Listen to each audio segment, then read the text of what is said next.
Hello everyone, warm welcome to UGC NET study IQ YouTube channel. मेरा नाम है माधव अरोड़ा। मैं आप सबका हार्दिक स्वागत करता हूं इस पर्टिकुलर चैनल में। जैसा कि आप जानते हैं कि कल बजट प्रेजेंट किया गया by the honourable finance minister Nirmala Sitharaman ji, और उस बजट में she has talked about the tax rate revisions as well. अगर हम बात करें तो इनकम टैक्स स्लैब्स में कुछ चेंजेस किए गए हैं, और सबसे बड़ा क्वेश्चन यहाँ पर यह आता है कि क्या इन इनकम टैक्स स्लैब में किए गए चेंजेस से पब्लिक को फायदा होगा। अगर फायदा होगा तो कितना होगा। ये 17,500 का बेनिफिट जो कि बजट डॉक्यूमेंट में शो किया जा रहा है वो कैसे कैलकुलेट होगा। पहला क्वेश्चन ये। दूसरा क्वेश्चन है कि सर कैपिटल गेन टैक्स में भी काफी सारे चेंजेस किए गए हैं। शॉर्ट टर्म की बात करें या लॉन्ग टर्म की बात करें, वहां पे टैक्स रेट्स को बदला गया। उसका शेयर मार्केट पर क्या इंपैक्ट होगा, और उसके साथ साथ सिक्योरिटी ट्रांजैक्शन टैक्स क्या है और उसे चेंज किया गया, कितने से बढ़ाकर कितना किया गया। ये तीन बेसिक क्वेश्चंस हैं related to the tax rates. तो इस पर्टिकुलर सेशन में इन तीनों ही बड़े क्वेश्चंस का मैं आंसर करूंगा, और ये प्रैक्टिकली कैलकुलेट करके आपको बताऊंगा कि किस तरह से कितना बेनिफिट होगा एक टैक्स पेयर को due to these tax rate changes. Overall ये जो टैक्स रेट्स में चेंजेस किए गए हैं, इसका ओवरऑल इंपैक्ट क्या होगा आपकी इकोनॉमी पे, ये सारी बातों को डिस्कस करेंगे। तो आइए जरा बिना किसी देरी के आज के सेशन की शुरुआत करते हैं। सबसे पहला पॉइंट मैं जो स्टार्ट करूंगा वो स्टार्ट करूंगा आपके इनकम टैक्स स्लैब से रिलेटेड। अगर हम इनकम टैक्स स्लैब की बात करें तो दो स्लैब्स फॉलो की जाती हैं। एक को हम कहते हैं ओल्ड स्लैब, एक को हम कहते हैं न्यू स्लैब, जिसे ओल्ड रिजीम और न्यू रिजीम का नाम दिया जाता है। अगर तो हम बात करें ओल्ड रिजीम की, तो ओल्ड रिजीम का जो टैक्स कैलकुलेशन है वो कुछ इस प्रकार है। सर वो डिपेंड करता है आपके एज पर। अगर एज 60 ईयर्स से कम है तो टैक्स रेट्स डिफरेंट है। अगर आप सीनियर सिटीजन है यानी 60 टू 80 ईयर्स की एज में है तो टैक्स रेट्स डिफरेंट है। और अगर आप सुपर सीनियर सिटीजन है यानी आपकी एज 80 साल से ज्यादा है तो उसके लिए आपके जो टैक्स रेट्स है वो क्या हो जाते हैं, डिफरेंट हो जाते हैं। दूसरा जो आपके पास ऑप्शन है दैट इज न्यू रिजीम। अब आप चाहें तो दोनों में से किसी भी एक रिजीम को चूज कर सकते हैं। दोनों में जो बड़ा डिफरेंस है वो ये कि सर यहां पर आपको कुछ डिडक्शंस, कुछ एग्जाम्पशंस के बेनिफिट्स मिलते हैं, जो कि न्यू रिजीम में कुछ ऐसा बेनिफिट नहीं है। अगर मैं बात करूं सेक्शन 80C के तहत जो आपको टैक्स डिडक्शन का बेनिफिट मिलता है, वो बेनिफिट्स ओल्ड रिजीम के लिए न्यू रिजीम में नहीं है। तो न्यू रिजीम जो कि पिछले साल तक फॉलो की जा रही थी वो था अप टू 3 लाख रुपीस कोई टैक्स पे नहीं करना होगा। 3 to 6 lakh was the second slab, फिर 6 से 9 लाख, 9 से 12 लाख, 12 से 15 लाख, और उसके बाद 15 लाख के ऊपर। अब इस बार के बजट में रिवीजन किया गया है। इस बार के बजट की अगर हम बात करें तो क्या चेंजेस किए गए, अगर आप देखें तो मैं कंपैरिजन आपके लिए लाया हूं। 3 लाख तक अगर आपकी इनकम है, irrespective of your age, in new regime आपके ऊपर जो टैक्स रेट होगा वो क्या होगा, दैट विल बी 0%। अगर आपकी इनकम 3 से 6 लाख के बीच में है तो आपका जो टैक्स रेट होगा वो कितना होगा, दैट विल बी 5%। 6 से 9 लाख 10%, 15%, 20%, और फिर कितना आया 30%। लेकिन इस बार बजट में रिवीजन्स किए गए। वो रिवीजन देखते हैं क्या है। अगर आप ध्यान से देखें रिवीजन क्या है, अप टू 3 लाख आपका जो टैक्स है वो 0 ही है, लेकिन 3 से 6 लाख की स्लैब को बढ़ाकर कितना कर दिया, 3 से 7 लाख की स्लैब कर दिया। फिर उसके बाद 7 लाख से 10 लाख तक 10%, 10 से 12 लाख तक 15%, 12 से 15 लाख तक 20%, और अगर आपकी इनकम 15 लाख से ज्यादा है तो उसके ऊपर कितना परसेंट टैक्स होगा, so that will be 30% tax जो चार्ज किया जाएगा। तो मोटी मोटी अगर हम बात करें तो जो डिफरेंस है वो इन्हीं दो स्लैब्स में है, 6 और 9, या ये कहें 3 से 6, 6 से 9 वाली स्लैब को बदल कर अब कर दिया 3 से 7 और 7 से 10। उसके बाद की जो स्लैब्स हैं वो ऑलमोस्ट सिमिलर है, या फिर ये भी कहें तो 3 स्लैब्स में डिफरेंशिएशन या फिर एक चेंजेस देखे गए हैं। वो तीनों के तीनों स्लैब्स देख लीजिए, 3 से 6, 6 से 9, 9 से 12, अब हो गया 3 से 7, 7 से 10, और 10 से 12। तो उसके ऊपर की ये कैलकुलेशन के बारे में बात की गई है। जब ये बजट प्रेजेंट किया गया तो निर्मला सीतारमण जी ने कहा कि इस न्यू इनिशिएटिव से पब्लिक को बेनिफिट होगा। कितने का बेनिफिट होगा, अप टू 17,500। अब ये 17,500 का बेनिफिट कैसे होगा उसकी कैलकुलेशन मैं आपको करके दिखाऊंगा इसी सेशन में लाइव। लेकिन उस कैलकुलेशन पे जाने से पहले एक पॉइंट और ऐड करना चाहूंगा। वो क्या सर, एक पॉइंट है that is standard deduction. Standard deduction जो है वो एप्लीकेबल होती है किस पे, सिर्फ और सिर्फ आपके सैलरीड एम्प्लॉइज पे, सैलरीड इनकम जो गेन कर रहे हैं। पहले जो स्टैंडर्ड डिडक्शन था वो कितना था, 50,000 रुपए, लेकिन अब इस स्टैंडर्ड डिडक्शन को बढ़ाकर कितना कर दिया, 75,000 रुपए कर दिया। अब इसको समझते हैं कि सर इसका असल में मतलब क्या है। तो आइए जरा इसके मतलब पे बात करते हैं। जब भी कभी हम स्टैंडर्ड डिडक्शन की बात करें तो इसका मतलब यह है कि अगर आपकी इनकम, लेट्स से आप एक सैलरीड एम्प्लॉय हैं और आपकी इनकम जो है वो पर मंथ लेट्स से 60,000 है। अगर आपकी income per month let's say 60,000 है तो 12 महीने यानी एक साल की इनकम कितनी हुई सर, 60,000 इंटू 12। 60,000 इंटू 12 का मतलब क्या हुआ, यानी कि 7,20,000 रुपए आपकी क्या हो गई, ईयरली इनकम हो गई। जब आप इस पे टैक्स पे करेंगे, टैक्सेबल अमाउंट जब कैलकुलेट की जाएगी, I am making a note, ये मैं किसके लिए बात कर रहा हूं, आपके न्यू रिजीम के लिए बात कर रहा हूं। तो न्यू रिजीम के केस में यहां पर आपको क्या देखने को मिलेगा, स्टैंडर्ड डिडक्शन। जो स्टैंडर्ड डिडक्शन पहले 50,000 का था, यानी कि पहले जो आपकी टैक्सेबल इनकम बनती थी वो 7,20,000 में से अगर आप 50,000 को माइनस करेंगे तो आपकी जो टैक्सेबल इनकम बनेगी वो कितनी होगी, 20 और 30 यानी कि 6,70,000। लेकिन जैसे ही आपने ये रिवीजन की और अब आपने स्टैंडर्ड डिडक्शन को बढ़ाकर कितना कर दिया, 75,000 रुपए कर दिया, तो अब जो आपकी टैक्सेबल अमाउंट है वो कम हो जाएगी। और टैक्सेबल अमाउंट कितनी होगी, 7,20,000 में से अगर 70,000 माइनस किए तो 6.5 लाख में से 5,000 अगर माइनस किए तो आंसर क्या बनेगा, 6,45,000 आपकी यहां पर क्या बन जाएगी, टैक्सेबल इनकम बन जाएगी। तो आपका जो स्टैंडर्ड डिडक्शन है उससे बेनिफिट क्या होगा सर, उससे बेनिफिट ये है कि जो आपकी टैक्सेबल अमाउंट है which is valid only for the salaried employees, जो आपकी टैक्सेबल अमाउंट है वो और ज्यादा कम हो गई। कितने से कम हो गई, 25,000 से, क्योंकि पहले आपका स्टैंडर्ड डिडक्शन कितना था, 50,000, अब उसे बढ़ाकर कितना कर दिया, 75,000 रुपए कर दिया। अब 3 क्वेश्चन के आंसर हम फाइंड आउट करेंगे। सबसे पहला कि सर बजट में एक चीज दी गई है कि अगर ये जो नया बजट इंट्रोड्यूस हुआ है इससे आपका जो टैक्स पेमेंट है उस पर आपको बेनिफिट होगा कितने का, 17,500 का, पहला क्वेश्चन। दूसरा क्वेश्चन है कि सर लास्ट ईयर बजट में एक चीज और कही गई थी कि अंडर सेक्शन 87A आपको एक बेनिफिट मिलेगा जिसे हम क्या कहते हैं, टैक्स रिबेट। और वो टैक्स रिबेट कितना दिया गया था सर, वो टैक्स रिबेट दिया गया था 25,000 रुपए। लेकिन उसमें एक क्लॉज था, वो क्लॉज क्या था कि आपकी जो टैक्सेबल इनकम है, आपकी जो टैक्सेबल इनकम है वो कितनी होनी चाहिए sir, that should be up to 7 lakh rupees, that should be up to 7 lakh rupees. अगर आपकी टैक्सेबल इनकम 7 लाख या उससे कम है तो उस केस में आपको टैक्स रिबेट मिलेगा कितने का, 25,000 का। तो जब आप टैक्स कैलकुलेट करेंगे उसकी वैल्यू क्या हो जाएगी, 0 हो जाएगी। मैं आपको कैलकुलेट करके दिखाता हूं। पहले मैं शुरू करूंगा अपने सेकंड क्वेश्चन से, फिर मैं आऊंगा फर्स्ट क्वेश्चन पे। अगर हम मान ले एक इंडिविजुअल है और उस इंडिविजुअल की जो सैलरी एक साल की है, वो एक साल की सैलरी कितनी है sir, let's say 7,75,000 rupees, let's say 7,75,000 rupees.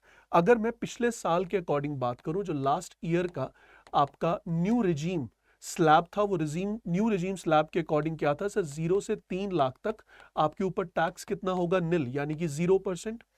3 lakh से 6 लाख पे आपके ऊपर टैक्स कितना चार्ज होगा सर, दैट विल बी 5%। और 6 लाख से 9 लाख के केस में आपके ऊपर टैक्स कितना होगा सर, दैट विल बी 10%। यही गिवन था। अब इसी को अगर मैं इंप्लीमेंट करता हूं और टैक्स की वैल्यू को कैलकुलेट करता हूं, तो इस कैलकुलेशन में अगर हम चलें तो 7,75,000 आपकी क्या है, ग्रॉस इनकम है। अब इसमें से अगर आप सैलरीड एम्प्लॉय हैं तो सबसे पहले क्या डिडक्ट होगा सर, स्टैंडर्ड डिडक्शन होगा। स्टैंडर्ड डिडक्शन कितने का है सर, वो है 50,000 रुपए का। अब अगर स्टैंडर्ड डिडक्शन 50,000 रुपए का है तो जो आपकी टैक्सेबल इनकम है वो कितनी हो गई सर, वो हो गई 7,25,000। आपकी टैक्सेबल की इनकम कितनी हो गई सर, वो हो गई 7,25,000 रुपए। अब आप टैक्स को कैलकुलेट करेंगे, लेकिन अगर आप ध्यान से देखें, अगर आपकी टैक्सेबल इनकम 7,25,000 रुपए है तो आप मुझे देखकर बताएं क्या आपको टैक्स रिबेट यहां पर मिलेगा सर, नहीं मिलेगा। टैक्स रिबेट कब मिलता है सर, जब आपकी टैक्सेबल इनकम कितनी होती है, 7 लाख रुपए। उस केस में अगर मैं कंक्लूड करूं 2023-24 के बजट की इनकम टैक्स रजीम या स्लैब्स पे मैं बात करूं तो 2023-24 में जिसकी ग्रॉस सैलरी इनकम, ये याद रखिएगा, जिसकी ग्रॉस इनकम, कौन सी इनकम, सैलरी इनकम कितनी है, 7.5 लाख है, उस केस में उस इंडिविजुअल को टैक्स कितना देना होगा? 0। क्यों 0?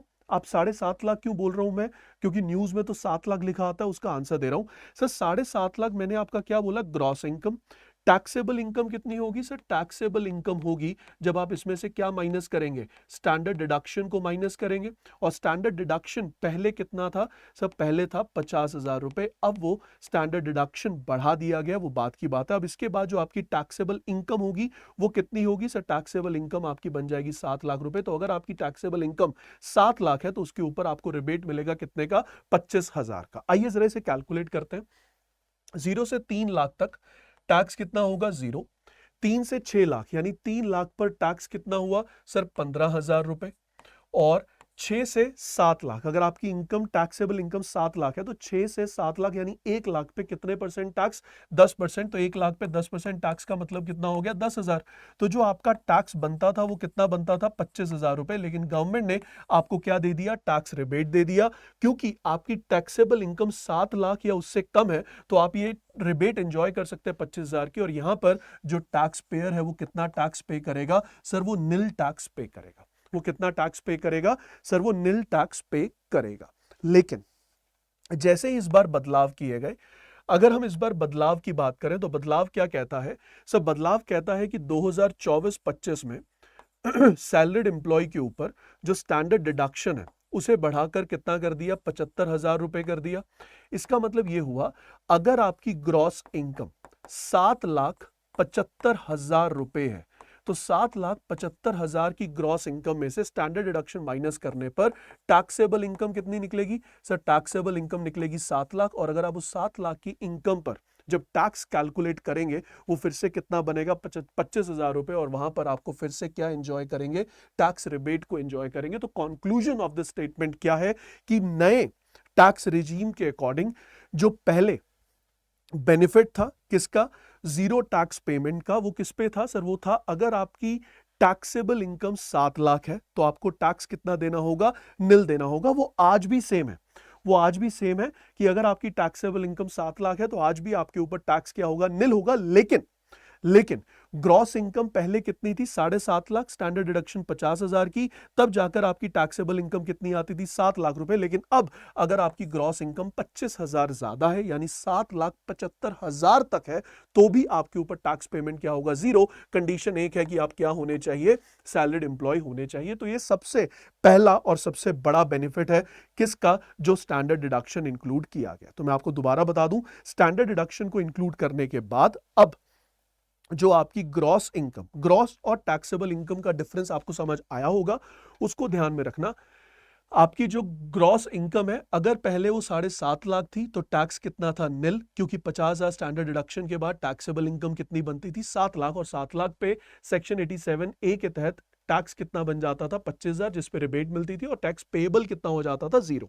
लेकिन अब स्टैंडर्ड डिडक्शन अगर 75,000 बढ़ा दी तो ऑब्वियसली आपकी जो ग्रॉस इनकम है वो भी कितनी हो सकती है? 7,75,000 तक हो सकती है। और अगर आपकी ग्रॉस इनकम 7,75,000 है और आप सैलरीड एम्प्लॉय हैं तो उस केस में आपका जो टैक्सेबल इनकम होगा वो कितना होगा? That will be 7 lakh. क्योंकि अब 50,000 स्टैंडर्ड डिडक्शन नहीं है, 75,000 है। तो कहीं ना कहीं ये एक बड़ा बेनिफिट देखा गया कि जिसकी पहले ग्रॉस सैलरी 7,75,000 थी उसे टैक्स रिबेट नहीं मिलता था, उसे पूरा टैक्स देना पड़ता था। लेकिन अब ये टैक्स रिबेट मिलेगा जिसकी gross income total salary in a year कितनी है? 7,75,000 है। लेकिन लास्ट वाला जो क्लॉज है वो आज भी सेम है कि टैक्सेबल इनकम कितनी होनी चाहिए? That is up to 7 lakh rupees. ठीक है जी, क्लियर हो गया। दूसरे पॉइंट पे बढ़ते हैं। दूसरा पॉइंट क्या कहता है कि सर ये नए टैक्स रिजीम के अनुसार निर्मला सीतारमन जी ने अपनी स्टेटमेंट में क्लेम किया कि आपको टैक्स सेविंग होगी कितने की? 17,500 की। आपको टैक्स सेविंग होगी कितने की? 17,500 की। आइए जरा इसे चेक करते हैं। लेट्स सपोज एक इंडिविजुअल है और उसकी जो सैलरी है 1 साल की वो कितनी है sir? That is 20 lakh rupees. वो कितनी है sir? That is 20 lakh rupees. अब इसके लिए कैलकुलेशन करते हैं। अब अगर मैं बात करूं 2023-24 के टैक्स रिजीम के अनुसार तो 2023-24 क्या कहता था? 0 से 3 लाख तो टैक्स क्या होगा? 0%। 3 से 6 लाख टैक्स क्या होगा सर? 5%। 6 लाख से 9 लाख तो टैक्स क्या होगा सर 10%, 9 लाख से 12 लाख तो टैक्स क्या होगा sir that will be how much 15% या 20%, सर दैट विल बी 15%। 12 से 15 लाख रुपए तक अगर आपकी इनकम है तो टैक्स कितना होगा सर दैट विल बी 20%। और आखिरी में अगर हम बात करें अगर आपकी इनकम 15 लाख से ज्यादा है तो टैक्स कितना होगा दैट विल बी 30%। तो आइए जरा इनके लिए कैलकुलेशंस करते हैं। तो अगर मैं 20 लाख की मेरी सैलरी है तो मेरी टैक्सेबल इनकम कितनी होगी, न्यू रिजीम है, कोई और टैक्स एग्जम्पशन या डिडक्शंस तो मिलेंगे नहीं। तो इस केस में सिर्फ और सिर्फ क्या माइनस होगा, स्टैंडर्ड डिडक्शन माइनस होगा। और 2023-24 में स्टैंडर्ड डिडक्शन कितना था सर 2023-24 में स्टैंडर्ड डिडक्शन था 50,000। तो आपकी जो टैक्सेबल इनकम है वो टैक्सेबल इनकम कितनी हो गई सर, टैक्सेबल इनकम हो गई 19,50,000 रुपए। टैक्सेबल इनकम कितनी हो गई सर, टैक्सेबल इनकम हो गई 19,50,000 रुपए। कैलकुलेशन करते हैं, 0 से 3 लाख तक आपके ऊपर टैक्स कितना, 0। 3 से 6 लाख, 3 लाख पर टैक्स कितना 5% यानी 15,000 रुपए। 6 से 9 लाख, 3 लाख पे टैक्स कितना 10% यानी कि 30,000 रुपए। उसके बाद 9 से 12 लाख 15% यानी कि 3 लाख पे 15% कितना होगा 45,000 रुपए। 12 से 15 लाख यानी कि 3 लाख पे 20% कितना होगा सर 60,000 रुपए होगा। और आपकी इनकम 15 लाख से ऊपर कितनी है 4.5 लाख है। 15 लाख से ऊपर कितनी है 4.5 लाख है। तो 4.5 लाख की इनकम पर टैक्स कितना होगा सर दैट विल बी 30%। और अगर हम इसे कैलकुलेट करें, अगर हम इस पूरी की पूरी वैल्यू को कैलकुलेट करें तो हमारे पास आंसर क्या बनेगा, 4.5 लाख का 30% कितना होगा। अब मुझे नहीं पता आप लोग कैसे कैलकुलेशंस करते हैं। 4.5 लाख है तो 10% कितना होगा 45,000। 45,000 हो गया तो 45,000 का 30% कितना होगा, मल्टीप्लाई कर लो, ये आ गया 15, ये आ गया 12, तो ये आ गया 1,35,000 रुपए।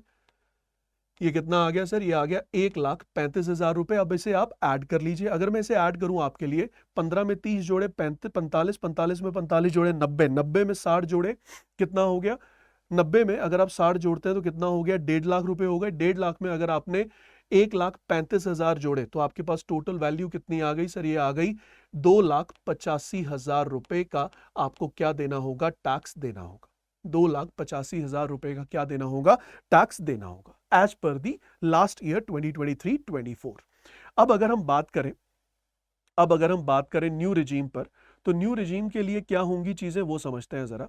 अगर आप न्यू रिजीम के लिए बात करते हैं तो न्यू रिजीम के लिए अगर मैं इस स्लाइड पे आऊं और इसी में थोड़े चेंजेस कर दूं ताकि आपको वो चेंजेस चमक जाए, तो सबसे पहला जो चेंज है वो यहां पर है, फिर उसके बाद यहां है और फिर यहां है, ठीक है जी।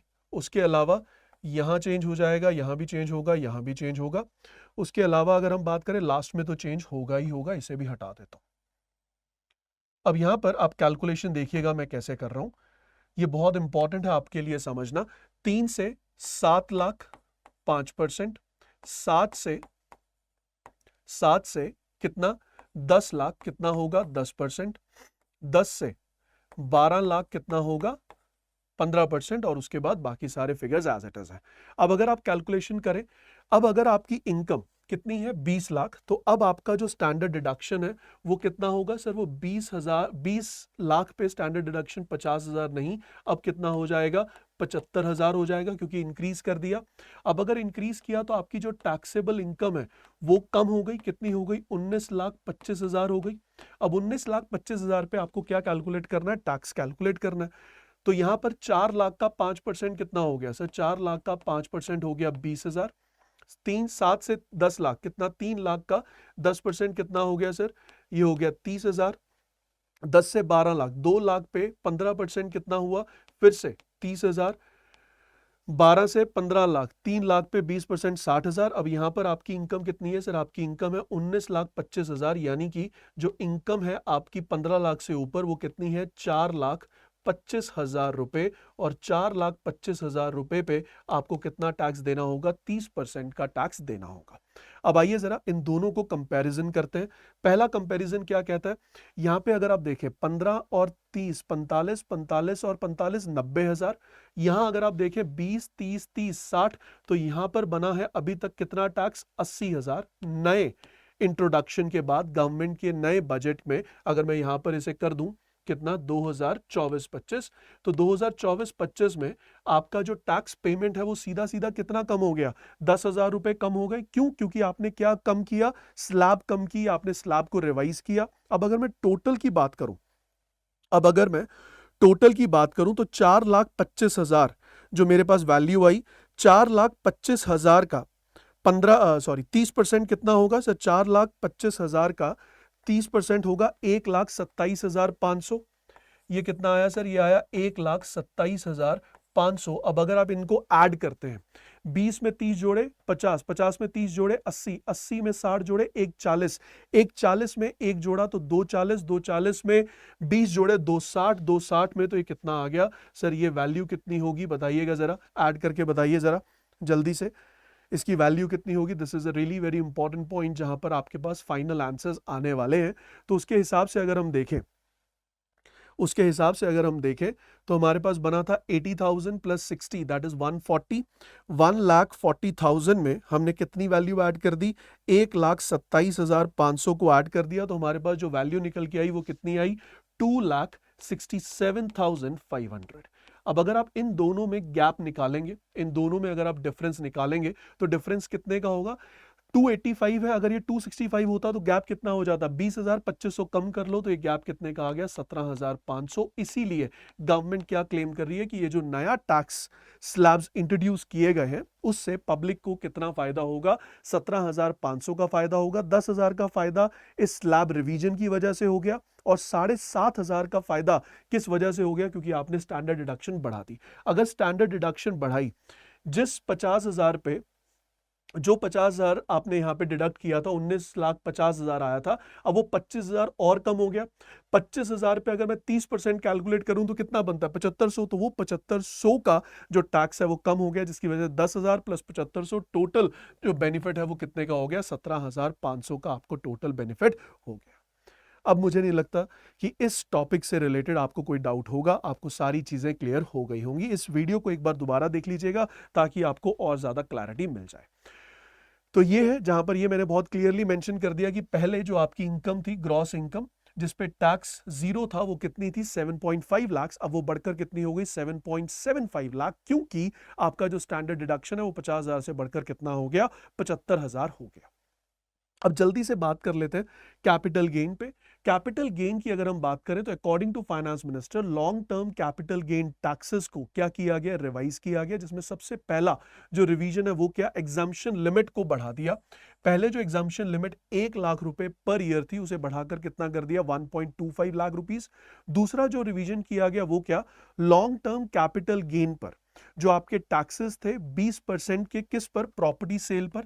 उस प्रॉपर्टी सेल के टैक्सेस को अब आपने कम करके कितना कर दिया? 12.5% कर दिया। लेकिन प्रॉपर्टी के अलावा बाकी जो आपकी लॉन्ग टर्म कैपिटल गेन्स पे टैक्स पहले 10% था उसे बढ़ाकर कितना कर दिया? 12.5% कर दिया। अगर आप ये खुश हो रहे हैं कि ठीक है एक तरफ बढ़ाया, इट्स ओके, लेकिन प्रॉपर्टी सेल पे जो 20% था उसे कम कर 12.5% कर दिया, ये खुश होने वाली बात नहीं है। क्योंकि पहले गवर्नमेंट यहां पर आपको बेनिफिट देती थी किसका? इन्फ्लेशन का। यानी अगर आपने एक प्रॉपर्टी ली 10 लाख की, वो कल को हो गई 15 लाख, जिसमें से 3 लाख रुपए इन्फ्लेशन की वजह से है, तो आपका टैक्सेबल इनकम बनती थी 2 लाख रुपए। लेकिन अब यहां पर क्या बोल दिया? सर इन्फ्लेशन को इंक्लूड नहीं करेंगे, 10 की अगर 15 हो गई तो 5 लाख पे आपको 12.5% का टैक्स देना होगा। तो ओवरऑल यहां पर बेनिफिट देखने को नहीं मिला।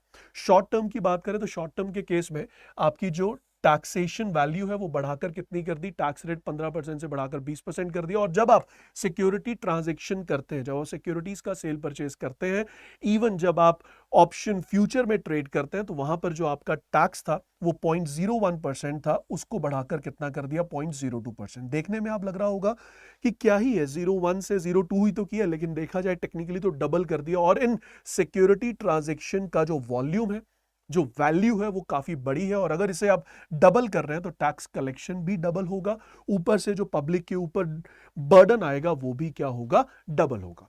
इसी वजह से अगर आप देखें कल बजट आने के बाद आपकी स्टॉक मार्केट गिरी, चाहे फिर वो निफ्टी हो या फिर सेंसेक्स हो, उसके गिरने के पीछे यही रीजन है, शॉर्ट टर्म पे आपने टैक्स बढ़ा दिया, लॉन्ग टर्म पे ओवरऑल अगर हम बात करें तो आपने 10 से 12% कर दिया, प्रॉपर्टी केस में 20 से 12.5% है, और आपने फ्लैट कर दिया, चाहे प्रॉपर्टी मतलब नॉन फाइनेंशियल एसेट हो या फाइनेंशियल एसेट हो, दोनों पे लॉन्ग टर्म के केस में कितना टैक्स लगेगा, 12.5% लगेगा। और उसके साथ साथ आपने सिक्योरिटी ट्रांजेक्शन टैक्स को डबल कर दिया, जिसकी वजह से ओवरऑल आपकी शेयर मार्केट हिल गई, और कल शेयर मार्केट में डिप देखा गया, कहीं ना कहीं दोनों ही मार्केट्स में आपको एक फॉल देखा गया। वो मार्केट ऐसी थी जहां पर पब्लिक का जो रुझान था इन्वेस्टमेंट की ओर, अब वो डबल थॉट पे जाएगा, क्योंकि अब जो टैक्सेशन अमाउंट्स हैं वो गवर्नमेंट ने क्या कर दी, बढ़ा दी। तो आशा करता हूं एक एक पॉइंट जो आपके साथ डिस्कस किया क्लियर होगा, और ये पॉइंट्स आपके इकोनॉमिक्स के पेपर 2 के लिए काफ़ी ज़्यादा इंपॉर्टेंट है। और अगर आप चाहते हैं इन सारे पॉइंट्स को और भी डिटेल में करना और हर एक टॉपिक को इस लेवल पर इतनी डिटेल में जाकर कवर करना, आप मेरा बैच ज्वाइन कर सकते हैं, which is comprehensive batch 2 for December 2024, जो कि एक लाइव बैच है for paper 1 as well as paper 2। Thank you so much for joining, will catch you in the next session. God bless you all.